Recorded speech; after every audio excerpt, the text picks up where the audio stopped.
네, 저는 지금 전북 빅데이터 센터 소속인 심상일이고요.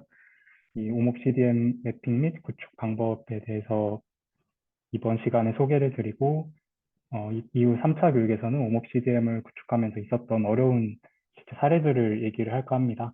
그래서 앞 시간은 거의 4, 50분 가까이 될 것 같고요. 뒷부분은 그래도 조금 일찍 끝날 것 같습니다. 그래서 그 부분 염두해 주시고 들어주시면 감사하겠습니다. CDM 그 연구자들이 항상 하는 얘기가 있습니다. 저 같은 데이터를 구축하는 사람이 듣는 얘기인데요. 왜 데이터가 없냐? 이거는 항상 있는 건데, 이런 얘기를 정말 많이 들었습니다. 근데 보통 두 가지 경우더라고요. 데이터가 있어도 이거를 어떻게 잘 조회해야 하는지를 몰라서 안 나오는 경우가 있고, 두 번째는 실제로 데이터가 구축이 안 된 경우가 있습니다. 그래서 그런 경우는 왜 발생하나 이런 거를 오늘 그 강의를 들으시면은 파악을 하실 수 있지 않을까 생각을 합니다.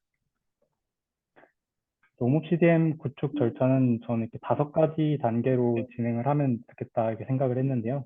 먼저 어떤 데이터까지 변환을 할 건지 데이터 범위를 설정을 하고, 이제 오목 CDM은 컨셉 아이디라는 걸 매핑을 해야 하기 때문에 용어 매핑을 진행을 하고요.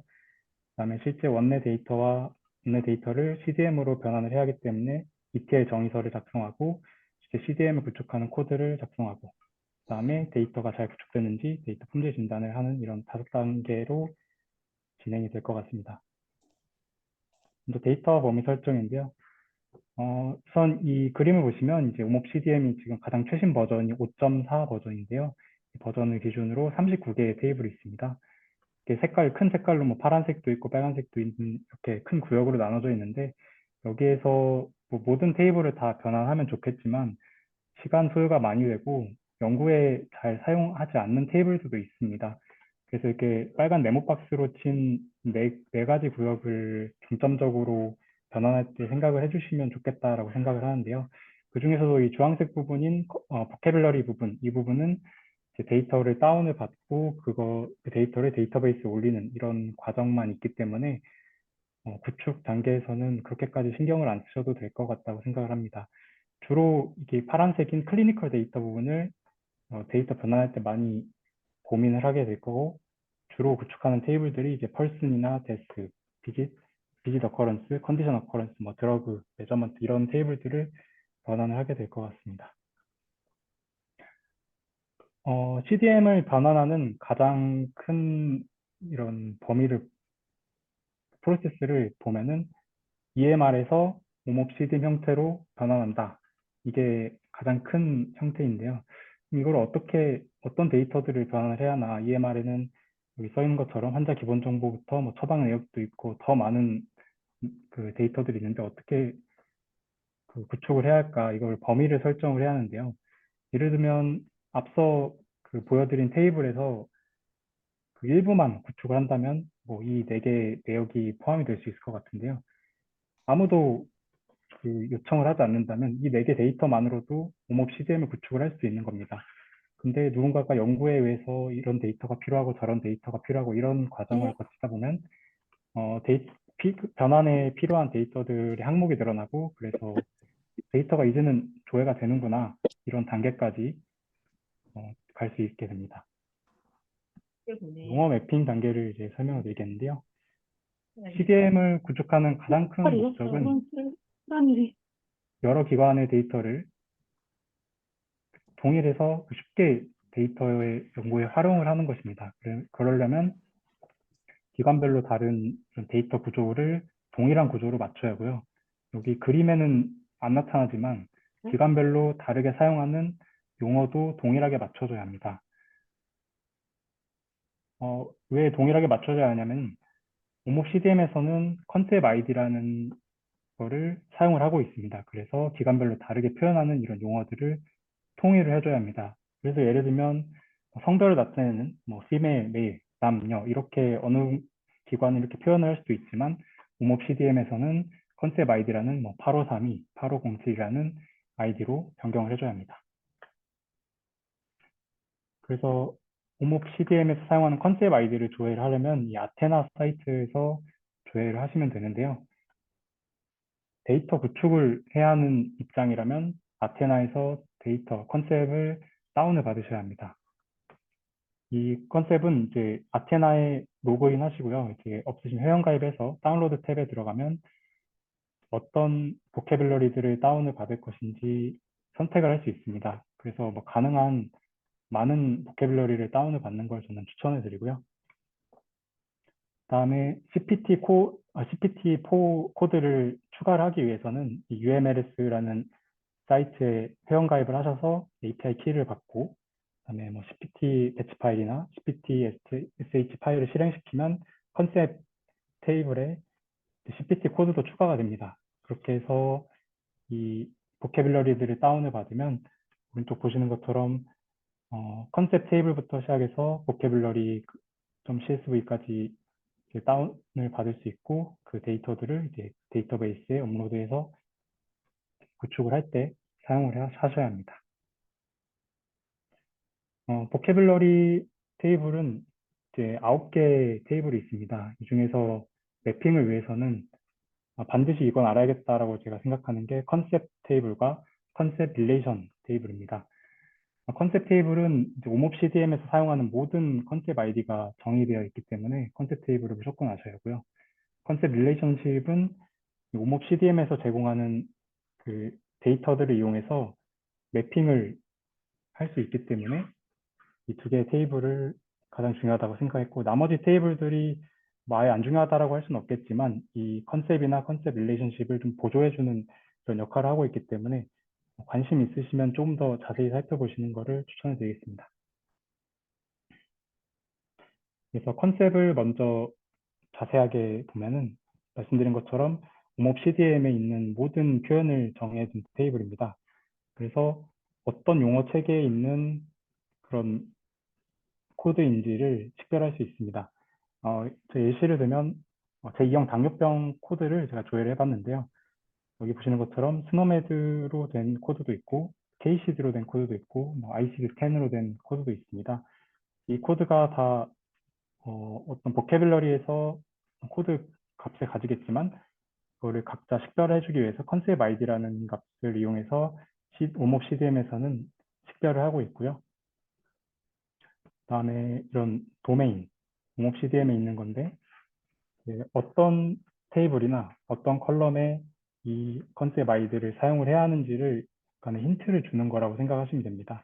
이를테면 이 제2형 당뇨병 코드 같은 경우에 도메인 아이디가 컨디션인데 그런 경우에는 이제 막 컨디션 어커런스 테이블에서 특정 컬럼에 사용할 수 있는 이렇게 생각을 하시면 되고 그리고 밑에 같은 경우에는 뭐 드러그라는 도메인 아이디를 가지고 있는데 그러면 뭐 드러그 익스포저 테이블에 사용을 할 수 있는 컨셉 아이디를 의미합니다.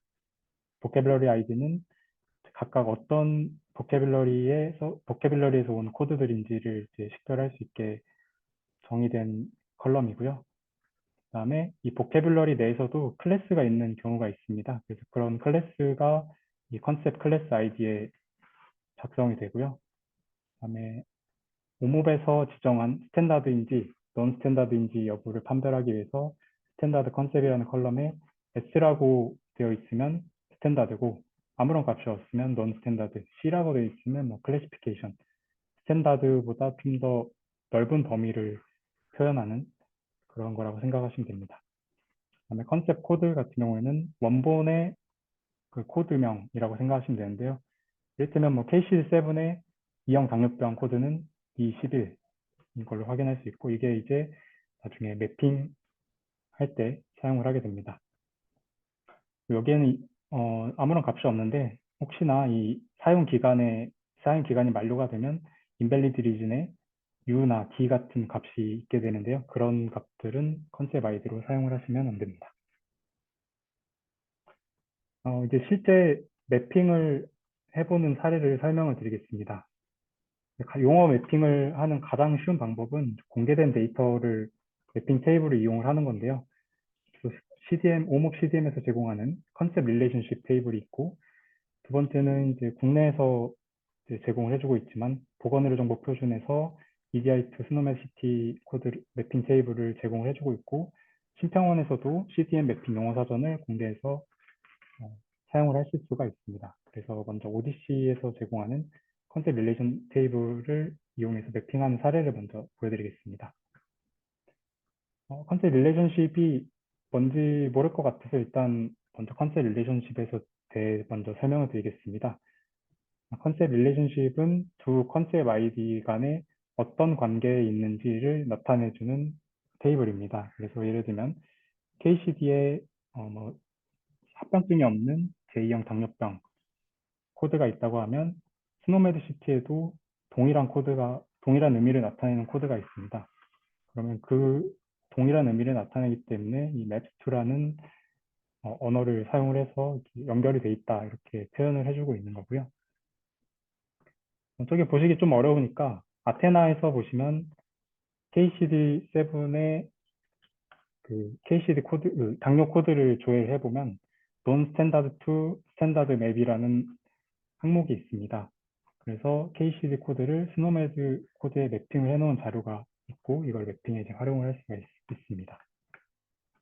이런 게 어떻게 조회가 가능하냐면 컨셉 릴레이션십 테이블 구조를 보면 알 수 있는데요. 이제 옴옵 CDM에서 진단에 해당되는 이런 용어 체계는 스노메드 시티를 채택을 하고 있습니다.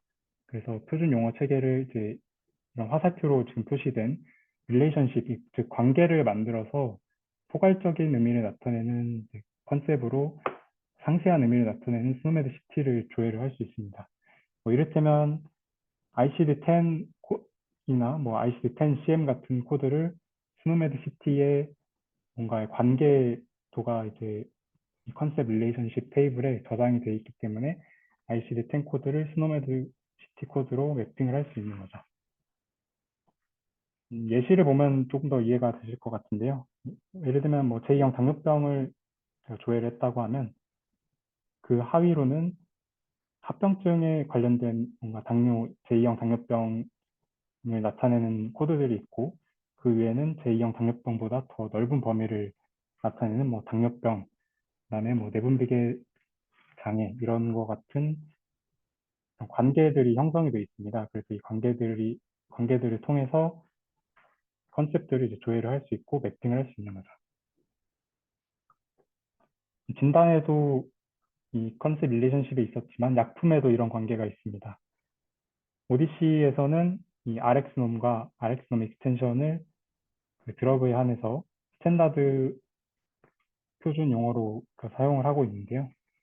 약품 쪽에서도 한정적이지만 이런 밑에 있는 소스 코드에서 RxNom으로 매핑을 할 수 있는 정보들이 컨셉 릴레이션십 테이블에 담겨 있고요. 그 다음에 성분명으로 조회해서 ATC 코드 같은 성분명으로 조회해서 RxNom의 해당 성분에 해당되는 모든 코드들을 조회를 한다든지 이런 것도 가능합니다. 그래서 이제 옴옵 CDM은 여러 도메인별로 여러 표준 용어를 채택을 하고 있습니다. 이를테면 컨디션은 스노메드시티, 드러그 같은 경우에는 RxNom, 메저먼트라고 한다면 로잉크, 스노메드시티 같은 걸 표준 용어로 사용을 하고 있습니다. 매핑을 진행하기 전에 원내 이런 국내 표준이라든지 국제 표준에 매핑되어 있는지를 확인하는 게 가장 매핑을 빨리 하는 방법이라고 생각을 하고요. 그게 없다고 한다면 이제 국내 표준을 이용을 해서 국제 표준과 매핑을 하는 과정을 진행을 할 것 같습니다. 원내 상병 코드를 조회를 해봤습니다. 2115부터 2119를 조회를 해봤는데 국내 표준 코드인 KCD 코드를 사용을 하고 있기 때문에 KCD 코드에 매핑을 했고요. 이 KCD 코드를 컨셉 아이디와 매핑을 합니다. 그러면은 원내 코드를 KCD 코드의 컨셉 아이디로 매핑을 할 수가 있게 되죠. 그러면 이제 컨셉 릴레이션십 테이블을 사용할 준비가 완료된 겁니다.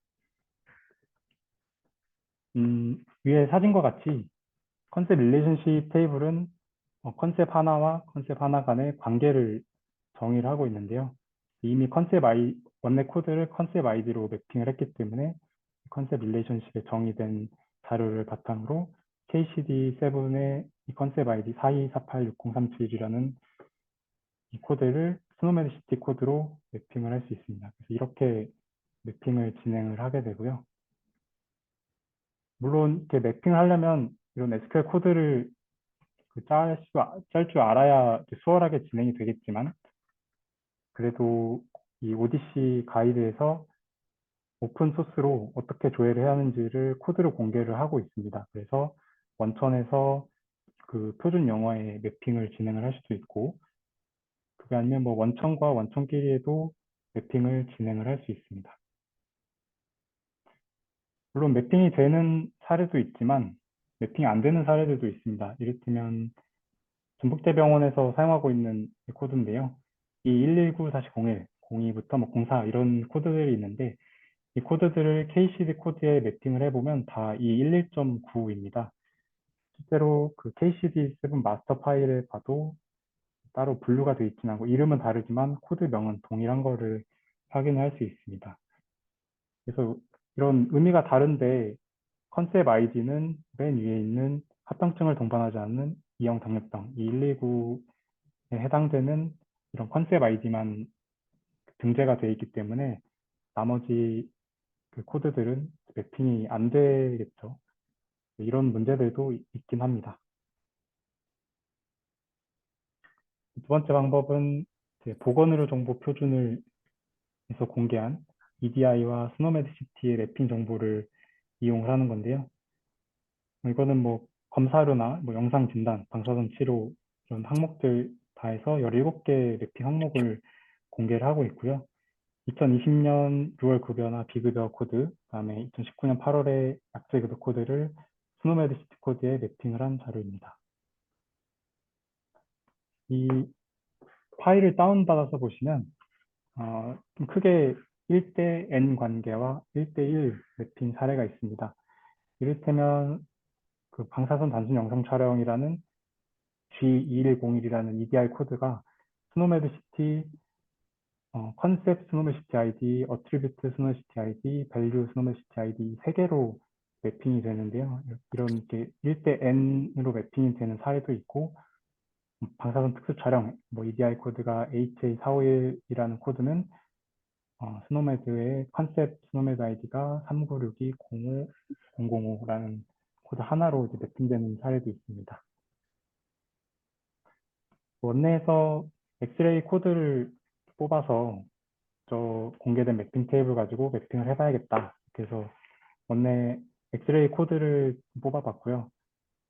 뭐 체스트 PA, 체스트 AP, 뭐 체스트 레터럴 이렇게 있지만 EDI 코드는 모두 동일한 거를 확인할 수 있었고, 체스트 PA 같은 경우에는 EDI 코드가 G2101로 매핑을 해서 1대 N 관계에 있었던 사례입니다. 그래서 G2101이 스노메드 코드 3개로 매핑되는 모습을 볼 수 있습니다. 두 번째는 심평원에서 공개한 CDM 매핑 용어 사전인데요. 저는 각 코드별로 뭐 도메인을 분류해뒀습니다. 그래서 컨디션, 드러그, 메저먼트 뭐 이렇게 도메인을 분류를 했고, 이 보건의료 정보 표준에서 공개한 데이터와는 좀 다르게 과거에 사용했던 코드들도 일부 매핑이 되어 있습니다. 그래서 좀 더 넓은 범위의 매핑 자료라고 생각이 되고요. 이 데이터도 그 파일을 확인해 보면 G2101이라는 EDI 코드가 있는데, 그게 타겟 컨셉 아이디, 그러니까 여기에서 스노메드 컨셉 아이디에 매핑을 해왔는데, G2101이라는 EDI 코드도 2101-006이라는 007이라는 EDI 코드도 스노메드 코드에 매핑한 결과를 확인할 수 있습니다. 그래도 마찬가지로 엑스레이 원내 코드를 추출을 해서 매핑을 해보았는데요. 그러면 이제 G2101-006에 해당되는 컨셉 아이디를 매핑을 할 수 있겠죠. 매핑을 해보면 원내 코드가 뭐 여러 개가 있지만 EDI 코드가 하나이기 때문에 동일한 컨셉 아이디로 매핑이 되는 모습을 확인할 수 있습니다. 이렇게 매핑을 진행을 할 수 있고, 만약에 이런 방법을 사용하지 않는다면 다른 방법을 좀 어떻게 해야 할까, 어떻게 매핑을 해야 할까를 좀 고민을 해보면 좋을 것 같습니다. 다음은 이제 ETL 정의서 작성 부분입니다. ETL 정의서는 이제 CDN 변환을 위해서 필요한 원천 테이블과 필드에 대한 정보를 작성한 문서입니다. 예를 들면 여기에 펄슨 테이블을 변환하기 위해서는 환자 기본 정보 테이블이나 신생아 출생 정보 이런 테이블들이 필요한데요. 또 그 테이블 안에는 환자 번호, 성별, 생년월일, 인종, 우편번호 이런 데이터들이 필요합니다. 드러그 익스포저 테이블도 마찬가지로 뭐 약 처방 정보나 약 처방 실시 정보 이런 테이블들이 필요하고 그 테이블 안에 약 종류, 처방 코드, 뭐 투여 방법 이런 데이터들이 이제 필요합니다. 그래서 CDM 구축할 때 원내 어떤 데이터를 CDM으로 변환을 해야 하고 어떻게 변환을 했는가를 정의하는 그런 문서라고 생각하시면 될 것 같습니다. ETL 정의서를 만들기 위해서 참고할 만한 자료가 이제 크게 네 가지가 있는 것 같은데요. 오디시에서 공개하고 있는 오디시 공식 가이드가 하나 있고요. 그다음에 북 오브 오디시, 오디세이 바이블, 건강보험공단 일산병원에서 공개한 가이드 이렇게 네 가지가 있을 것 같습니다. 우선 오디시 공식 가이드를 보시면은 정말 자세하게 잘 기술이 되어 있습니다. 그래서 각 테이블에 대해서 어떤 데이터들이 들어가면 좋겠다 이런 내용이 있고 테이블에 대한 ETL 가이드를 제공을 해주고 컬럼에 대해서도 ETL 가이드를 제공을 해줍니다. 그다음에 북 오브 오디시인데요. 이제 오디세이 그 오목 CDM을 이용해서 뭐 데이터 구축뿐만 아니라 연구까지 하고 싶다면 오디세이 북 오브 오디시를 좀 보는 거를 추천해 드릴 것 같은데요. 오디시 뭐 커뮤니티에 대한 얘기도 있고 CDM에 대해서 뭐 표준 용어나 ETL 방법에 대한 얘기도 있고 아틀라스 같은 데이터 분석 도구 같은 것도 있고 데이터 품질은 어떻게 관리를 하고 그런 옵 CDM과 오디세이에 대한 전반적인 이해를 도와주는 가이드라고 보시면 됩니다. 그래서 구축 파트만 보시겠다고 해도 그래도 얻을 게 많이 있을 거라고 생각을 합니다. 이 북 오브 오디시를 그대로 번역한 게 이제 오디세이 바이블인데요. 오디세이 바이블은 오디시 한국 커뮤니티 깃허브에서 이용을 할 수 있습니다. 그래서 이전에 뭐 책을 판매했던 걸로 알고 있는데 꼭 책을 구매하시지 않더라도 웹에서 확인하실 수도 있습니다. 그다음에 오디시 한국 커뮤니티 깃허브에서 찾을 수 있는 건강보험공단 일산병원 가이드인데요. 좀 옛날에 나오긴 했지만 정말 좀 상세하게 기록되어 있다고 생각을 합니다. 물론 CDM 구축에 대한 이야기도 있고 아틀라스에 대해서 사용법에 대한 이야기도 있지만 컨디션 같은 사례를 보시면 컨디션은 뭐 환자의 건강 상태 및 진단명을 알 수 있는 테이블이다. 어떤 데이터를 넣는지를 정의를 해뒀고 컨디션 엔드 데이트 같은 경우에 정말 자세하게 돼 있다고 생각하는데요.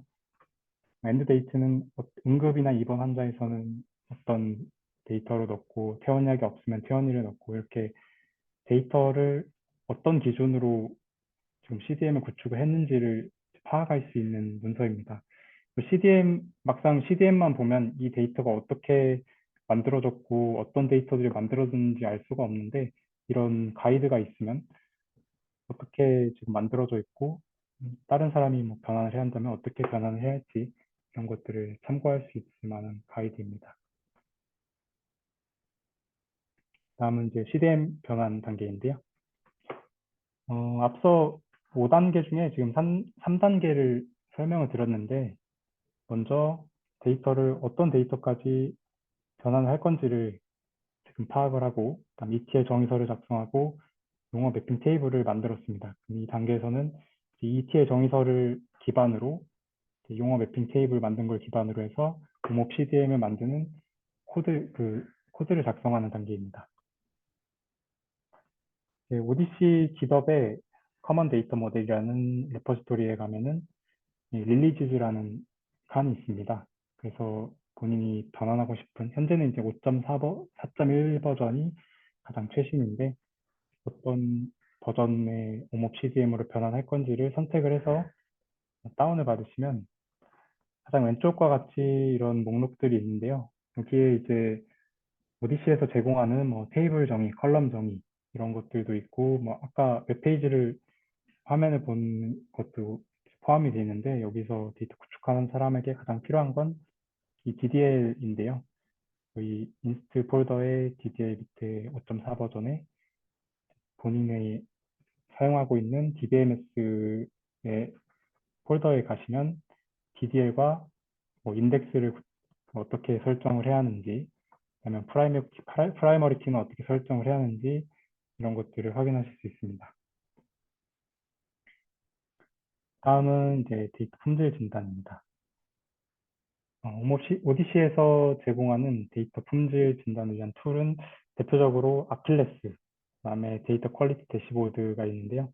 아킬레스는 이제 데이터베이스 구축한 이제 옴옵 CDM을 시각화하는 역할과 일부 항목을 품질 진단을 하는 소프트웨어라고 생각하시면 되고, 데이터 퀄리티 대시보드는 정말 많은 20가지 넘는 이게 유형의 데이터 품질 진단을 하고, 밑에 사진과 같이 3,500개 항목을 지금 봐서 어, 잘 구축된 항목들인지 구축이 되지 않은 항목들인지를 판단을 해주는 그런 툴입니다. 둘 다 이제 R로 실행을 할 수 있습니다. 먼저 아킬레스를 먼저 보시면은 이제 왼쪽과 같이 이제 데모그래픽 정보, 뭐 환자 나이 분포나 성별이나 뭐 인종 분포 같은 것들을 확인할 수 있고요.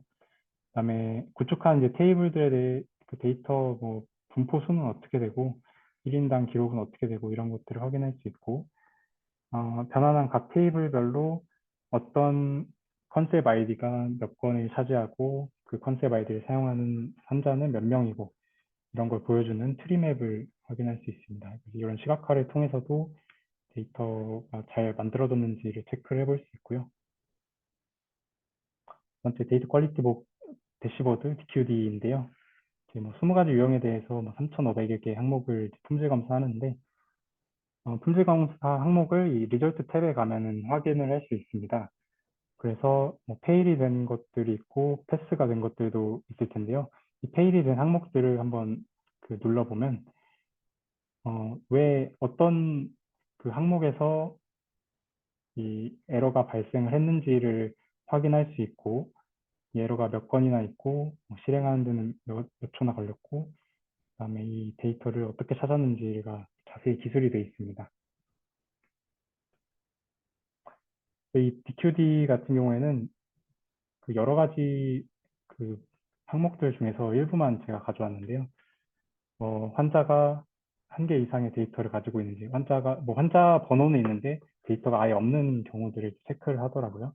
그런 것들을 확인하고, CDM 버전에 맞게 이제 필드가 있는지를, 적절한 이름으로 있는지를 확인하고, 뭐 난널 제약 조건인데 이게 잘 준수되는지를 확인하고, 데이터 타입이 올바른 형태인지 그것도 확인을 하고, 방문 기록이 뭐 출생 이후에 있는지 이런 점들도 체크를 하고, 구축한 CDM이 널 비율이 얼마나 되는지, 빈값이 얼마나 많이 있는지 이런 것도 체크하고, 그다음에 홈업 CDM은 이제 스탠다드 컨셉으로 매핑하는 걸 권장을 하고 있기 때문에 스탠다드 컨셉으로 매핑이 얼마나 됐는지, 안 된 건 얼마나 있는지를 체크해주는 이런 항목들로 좀 구성이 되어 있습니다.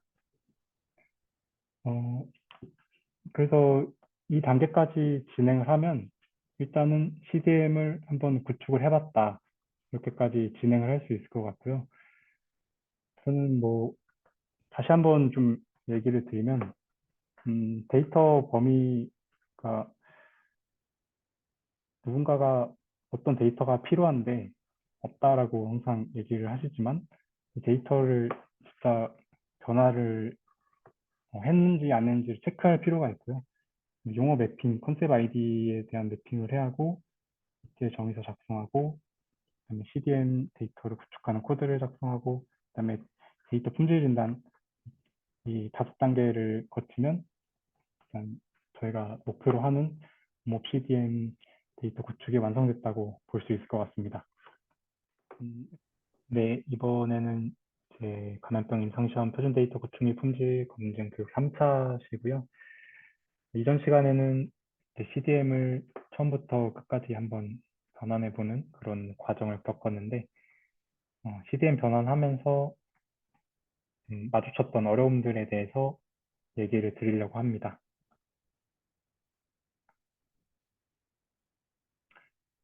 뭐 6가지 정도로 이제 나눌 수 있을 것 같은데요. 처음에는 원천 데이터가 어디 있는지 찾기가 좀 어려웠고, 두 번째는 CDM 관리 기관 문서가 좀 부족했다. 그다음에 원천 데이터의 오류, 그다음에 용어 매핑의 어려움이 저희도 많이 있었고요. CDM 변환 오류도 있었고, 그다음에 연구별로 필요한 데이터에 누락돼서 항상 데이터 없다 이렇게 얘기하시는 그런 어려움이 있었습니다. 그래서 한 가지씩 이제 설명을 드리도록 하겠습니다. 데이터 위치 파악이 어렵다는 게 저희 EMR을 보면은 예를 들면 대표적인 게 BMI였는데요. BMI가 뭐 활력 징후 테이블에도 있고 간호정보조사지, 뭐 경과기록지, 검진, 뭐 제가 모르는 어딘가에 또 저장이 돼 있을지도 모르겠는데요. EMR 내 어딘가에는 존재를 하지만 이 데이터가 정말 흩뿌려져 있어서 이 수집하는 어디에 있지? 그래서 어떻게 수집하지? 이게 정말 어려웠습니다. 그래서 이런 그 어려움들을 해결하기 위해서는 의사분들은 항상 필요하고 기록을 하신다면 어디에 기록을 하는지를 알려주셔야 좀 더 수월하게 구축을 할 수 있을 것 같고 이제 그거를 어디에 저장되어 있는지 전산실에 문의를 해서 이제 그 정보를 기반으로 CDM을 만들면 그 교수님들이 원하시는 연구에 필요한 데이터들이 하나씩 하나씩 수집될 거라고 생각을 합니다. 그래서 데이터 생산자랑 데이터 관리하는 사람, 그다음에 사용자들의 협업이 필요하고요. 그다음에 어떻게 어디서 가져왔는지를 기술을 정확하게 하면 할수록 이제 그 고도화된 데이터가 만들어질 수 있으니까 더 상세한 ETL 정의서가 필요할 것 같습니다. 그래서 이제 ETL 정의서는 원천에서 어떻게 CDM으로 변환했는지를 기술하는 문서인데요.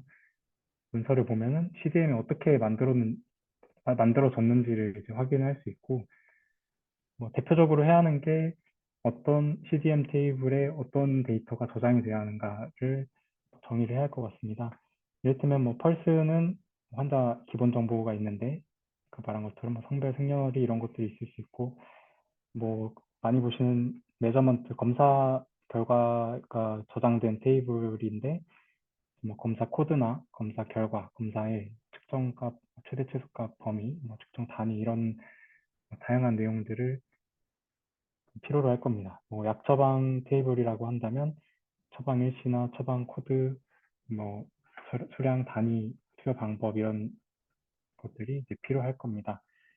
그래서 ETL 정의서를 어떻게 만드냐면 원내에 그 테이블 정보가 있을 건데요. 이제 원내 테이블을 CDM 테이블에 컬럼 하나하나씩 이제 매칭을 하는 겁니다. 그래서 어떤 원천에서 어떤 데이터 컬럼을 사용을 했고 어떻게 가져왔고 이런 것들을 기술을 하는 건데요. 그러면 뭐 환자 번호는 뭐 퍼슨 아이디에 넣고 내원일시는 그 비짓 스타트 데이트나 뭐 이런 데이트 정보에 넣고 내원 구분 같은 경우에는 입원이나 외래 응급 이런 내용들이 있는데 그런 내용들은 어떤 컨셉 아이디를 저희는 썼고 이런 것들을 이제 기술을 해야 할 것입니다. 밑에 정의서 작성한 예시인데요. 비짓 어커런스 테이블을 예시로 가져왔습니다. 아까 말씀드린 것처럼 원천에 어떤 컬럼을 썼고 어떤 테이블을 썼는지는 여기에는 지금 일단 숨겨놨는데 이를테면 내원 정보, 뭐 외래나 입원, 응급 같은 경우에는 어떤 컨셉 아이디를 써야 하는지, 어떤 출처에서 가져왔는지 이런 것들을 기록을 하고, 그다음에 입원으로 온 경우에 어떻게 입원을 왔고 어떻게 퇴원을 했는지 이런 정보들이 저장이 되어 있어서 그런 것들도 기록을 했고 각 그 항목별로 어떤 컨셉 아이디를 사용을 했는지도 이제 기술을 했습니다. 그래서 더 상세하고 어떤 더 정확한 규칙을 쓰면 쓸수록 좋은 데이터가 만들어질 거라고 생각을 합니다. 이번에는 이제 원천 데이터 오류인데요.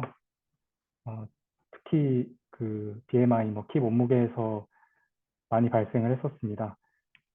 왼쪽을 보면 이제 얼핏 봐서는 이제 키랑 체중이 바뀌어서 들어간 것처럼 보이는데 이거를 뭐 맘대로 처리하기도 어렵고 이런 데이터들이 있다고 해서 다 누락을 시켜야 하는가 이런 좀 고민거리들이 있기 때문에 이런 것들에 대해서 어떻게 처리를 해야 할까를 좀 고민해 볼 필요가 있고요. 이 밑에 사례 같은 경우는 이제 입력 오류 같은데요. 170.1로 생각이 되긴 하는데 17.01로 이렇게 기록이 되기도 하고 그다음에 신장이 3cm로 기록이 되기도 하고 그래서 데이터를 가져와도 이런 오류 데이터들이 있다는 거를 좀 알아야 할 것 같고요. 그다음에 CDM 변환하면서 저도 이게 이런 경우가 있을 수 있구나를 알았는데 원천 데이터에 이제 환자의 출생 연도 분포를 한번 시각화를 해보니 뭐 1900년대 이전의 환자들이 상당수 있었고 심지어는 뭐 2024년, 뭐 2050년 이런 그 생년월일을 가지는 환자 수도 있었습니다. 이런 거는 물론 아까 데이터 품질 체크하는 디큐디나 이런 데에서 잡아주기도 하지만 이런 데이터가 왜 이렇게 발생을 했는지를 알면 좀 더 정확한 처리를 할 수 있을 것 같습니다. 그래서 뭐 이런 사례들도 있었다는 점을 좀 말씀을 드리고요. 저희 기관만의 문제일 수도 있다고 생각은 하지만 이제 날짜 시행 일시가 데이터 오류가 있는 경우였습니다. 제 원천 데이터가 시간을 문자 형태로 이제 저장을 하고 있는데요. 그래서 시행 일자를 보면은 이제 앞에는 연, 월, 일 이렇게 되고 뒤에가 이제 시간, 분 이렇게 되는데 24시는 없죠. 00시에서 23시 59분까지 데이터가 있어야 하는데 뭐 이런 오류가 있다든지 아니면 시간을 기록하는 이런 항목에 데이터 값이 비어 있다든지 그래서 명확한 시간을 알 수 없는 경우가 있었습니다. 사실 이런 경우는 처방일이나 아니면 시행일시를 시간을 다 00시 00분 이렇게 대체를 해서 변환을 진행을 했었습니다. 그다음에 매핑의 한계인데요. 저희도 이제 공개된 자료가 그 자료를 발견하고 나서 잘 매핑이 되겠다 이렇게 좀 생각을 했었는데 생각보다 매핑이 안 되기도 했고 그다음에 그냥 근본적인 한계들이 있긴 합니다.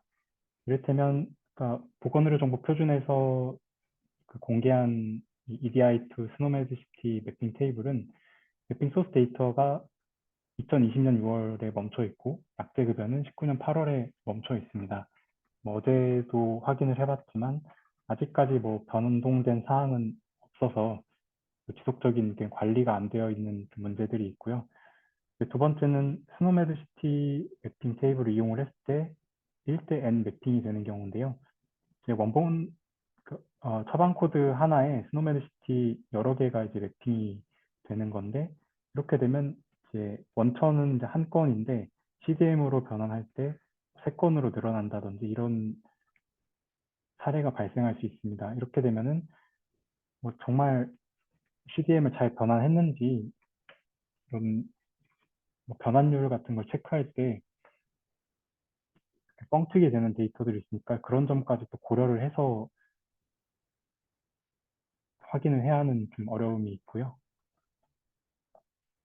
그래서 지금 저희는 가능한 국내 표준 용어를 최대한 잘 활용을 해보자라고 일단은 결론을 내리고 그거를 조사를 하고 있습니다. 그래서 EDI나 KCD는 국내 모든 의료기관에서 사용을 하고 있고 또 전산실이나 뭐 심사실 이런 원내 부서에서 항상 코드 관리를 계속 해오시고 있고 그래서 이전에 매핑 테이블이 뭐 특정 연도에 멈춰 있는 그런 어려움 같은 건 없을 것 같고요. 저희 병원도 확인을 해보니 뭐 도메인별로 컨디션부터 디바이스까지 확인해 보니 다 원래 코드가 이제 존재하지만 컨디션 같은 경우에는 KCD, 드러그부터 디바이스 같은 경우에는 보험 EDI 코드가 이제 있는 코드도 있고 없는 코드도 있지만 이제 있는 코드들에 한해서 이렇게 잘 관리가 되고 있구나 이런 거를 좀 확인을 했습니다. 국내 표준 용어를 매핑을 한번 해봤는데요. 상병을 예를 들면 아까 말한 것처럼 이 119나 219-01, 219-01, 119-02 이런 거는 전북대병원에서 사용하는 이제 원래 상병 코드인데 이런 코드를 이제 KC 코드로 수월하게 매핑을 할 수 있고 그다음에 뭐 검사 코드 같은 경우에도 매핑을 할 수 있습니다. EDI 코드가 있기 때문인데요. 예를 들면 뭐 저희 병원은 RBC를 L200202로 코드를 사용을 하고 있는데 이게 사용 기간별로 그 EDI 코드가 변화된다고 하더라도 사용 기간별로 관리가 되고 있기 때문에 과거 데이터여도 뭐 수월하게 매핑을 할 수 있겠구나 이렇게 좀 판단을 했습니다. 그다음에 CDM 테이블을 변환을 하려면 어떤 테이블에 어떤 값을 넣어야 할까 이런 점이 항상 고민인데요. 그래서 이 ETL 정의서에 당연히 이런 걸 이제 기술을 하지만 어떻게 분류를 해야 할까 이거를 좀 고민한 결과 이제 시도해 본 건데요.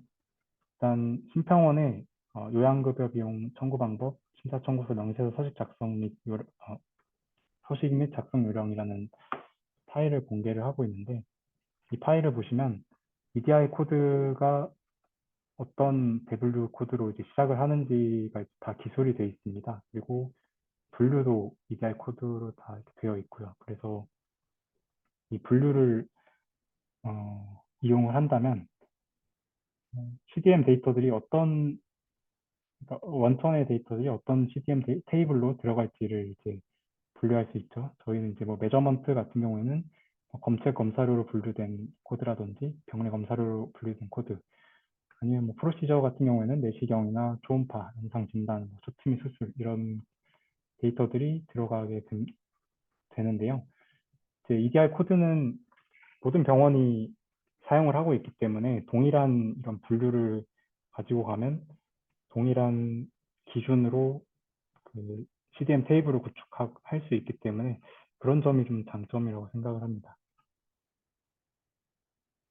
물론 100% 매핑이 되지는 않습니다. 청구용 건강보험기 청구용 코드가 아닌 코드들은 이제 포함이 안 되는데요. 예를 들어 뭐 혈액 검사 했을 때 검사 결과가 여러 개 나오죠. 근데 그 EDI 코드가 있는 애가 있고 없는 애가 있고 이래서 이 EDI 코드가 없는 코드 같은 경우에는 매핑이 안 되니까 조회가 안 되는 그런 사례가 발생을 할 수는 있습니다. 두 번째는 원래 코드 하나에 EDI 코드가 여러 개가 매핑되는 경우인데요.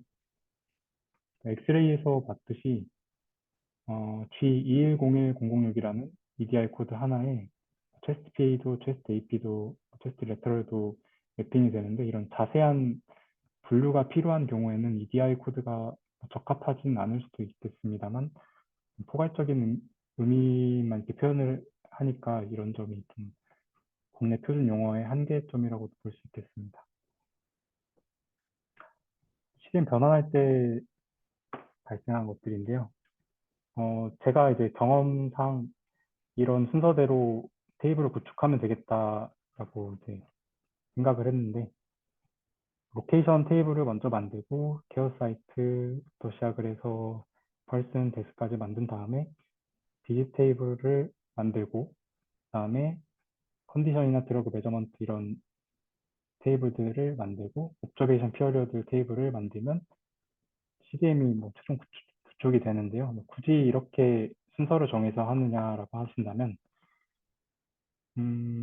각 테이블에 펄슨 테이블을 보면은 로케이션 아이디, 프로바이더 아이디, 케어 사이트 아이디 이런 아이디라는 컬럼이 로케이션 테이블에 있는 값들을 가져다 사용을 해야 하고 프로바이더 테이블에 있는 값들을 사용을 해야 하고 이런 사례가 있기 때문에 데이터를 변환할 때도 좀 순서에 맞게 좀 변환을 해야 한다.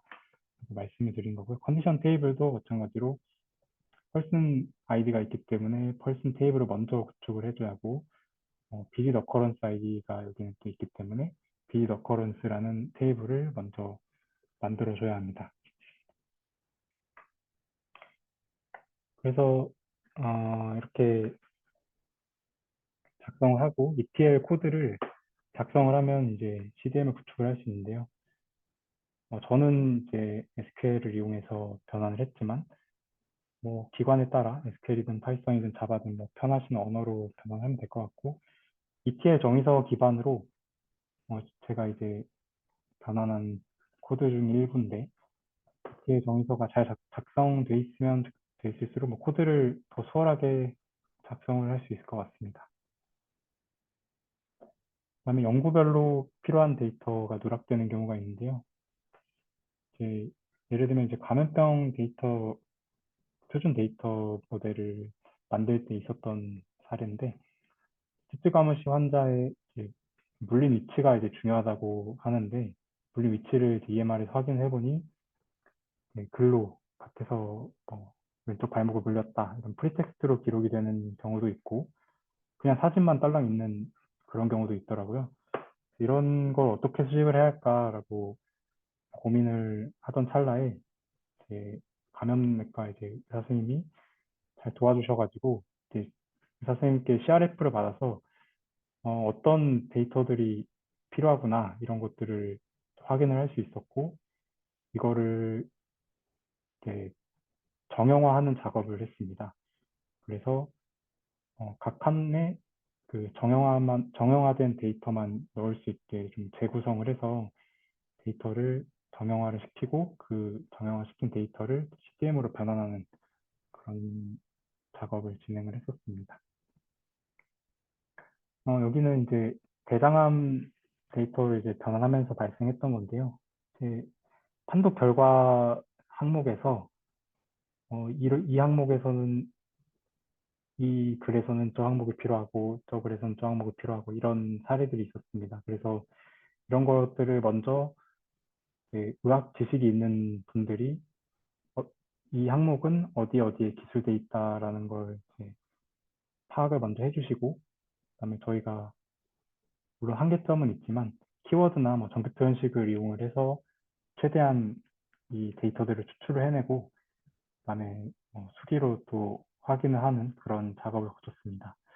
그래서 그 연구에 특화된 데이터들을 사용을 하고 싶다면 반드시 또 의사분들이 많이 요구를 해주셔야 할 것 같고 그거를 계속 피드백 받는 그런 시간이 많이 필요할 것 같습니다. 그래서 맨날 많이 없다고 하시지만 조금 데이터를 구축하는 사람을 약간 이해를 해주시면 좋겠다 이렇게 생각을 하고 같이 일하는 거니까 좀 잘 협업이 됐으면 좋겠다고 생각을 합니다. 그래서 저희가 겪었던 어려웠던 이런 사례들은 여기까지 공유를 드리고 교육 자료 여기까지입니다. 감사합니다.